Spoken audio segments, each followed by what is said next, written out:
নমস্কার বন্ধুরা, আমার নাম শুভশ্রী আর আপনাদের সকলকে আমার চ্যানেলে খুবই স্বাগত জানাই। পনিরের রেসিপি অনেক রকম খেয়ে থাকবেন, কিন্তু আজকে কিন্তু আমি আপনাদের সঙ্গে শেয়ার করব একদমই নতুন স্বাদের একটি পনিরের রেসিপি, পনির মালাই।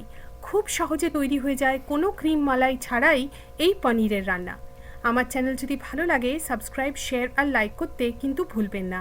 তো চলুন দেখে নিই কেমন করে বানাচ্ছি পনির মালাই। পনির মালাই বানানোর জন্য নিয়ে নিয়েছি 600 গ্রাম পনির। পনিরগুলোকে আমি এরকম লম্বা লম্বা বড় বড় করে কেটে নিয়েছি। প্রথমে আমরা পনিরগুলোকে ভেজে নেব। তার জন্য আমি দিয়ে দিচ্ছি 2 টেবিল চামচ সাদা তেল। তেলটাকে ভালো করে গরম করে নেব। তেলটা গরম হয়ে গেছে, এর মধ্যে এবারে পনিরগুলোকে সব দিয়ে দেবো। পনিরগুলোকে এবারে আমরা মিডিয়াম আঁচে 4-5 মিনিট হালকা করে একটু ভেজে নেব। পনিরগুলো ভাজা হয়ে গেছে, এবারে একটা পাত্রতে আমরা এই ভাজা পনিরগুলোকে তুলে রাখবো। যে তেলটাতে আমরা পনির ভেজেছিলাম সেখানে কিছু তেল বাকি রয়ে গেছে, তার সাথে আমি আরও দিয়ে দিচ্ছি 2 টেবিল চামচ সাদা তেল। তেলটাকে ভালো করে গরম করে নেব। তেলটা গরম হয়ে গেছে, দিয়ে দিচ্ছি 2টো তেজপাতা।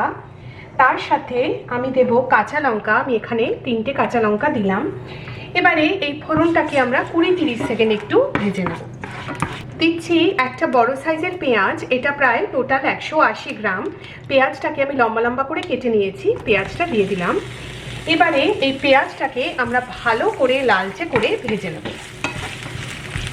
পেঁয়াজটা ভালো করে ভেজে নিয়েছি, এর মধ্যে এবারে দিয়ে দিচ্ছি 1 টেবিল চামচ কুচো করা আদা। আদাটাকে দিয়ে দিলাম।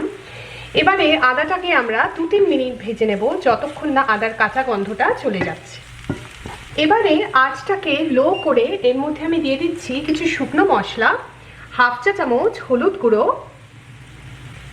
1.5 চা চামচ লঙ্কা গুঁড়ো। লঙ্কা গুঁড়োটা আপনারা আপনাদের ঝালের প্রেফারেন্স অনুযায়ী অ্যাডজাস্ট করবেন। এবারে এর সাথে সামান্য একটু জল দিয়ে আমরা মশলাটাকে 2-3 মিনিট একটু কষিয়ে নেব। মশলাটাকে কষিয়ে নিয়েছি, এর মধ্যে এবারে ভেজে নেওয়া পনিরগুলোকে সব দিয়ে দেবো। পনিরগুলোকে দিয়ে দিন। এর সাথে আমি দিচ্ছি নুন স্বাদ মতো। পনিরগুলোকে এবারে বাকি মশলার সাথে আমরা মিডিয়াম লো আঁচে 2-3 মিনিট একটু নেড়ে চেড়ে নেব। এবারে আঁচটাকে একদম লো করে এর মধ্যে আমি দিয়ে দিচ্ছি 1/3 কাপ দই। দইটাকে আমি ভালো করে ফেটিয়ে নিয়েছি, দইটাকে পুরো দিয়ে দিলাম। সব কিছু ভালো করে মিশিয়ে আমরা এবারে এই মশলাটাকে ভালো করে মিডিয়াম লো আঁচে 4-5 মিনিট কষিয়ে নেব।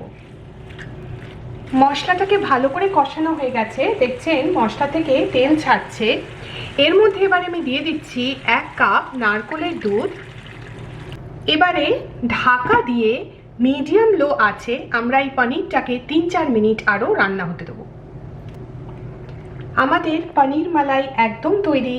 একদম ভিন্ন স্বাদের এই পনির রেসিপি আগে না ট্রাই করে থাকলে একবার নিশ্চয়ই ট্রাই করবেন, খুবই টেস্টি হয় খেতে। আমার চ্যানেল ভালো লাগলে সাবস্ক্রাইব একবার নিশ্চয়ই করবেন। আমার চ্যানেল দেখার জন্য আপনাদের অনেক অনেক ধন্যবাদ।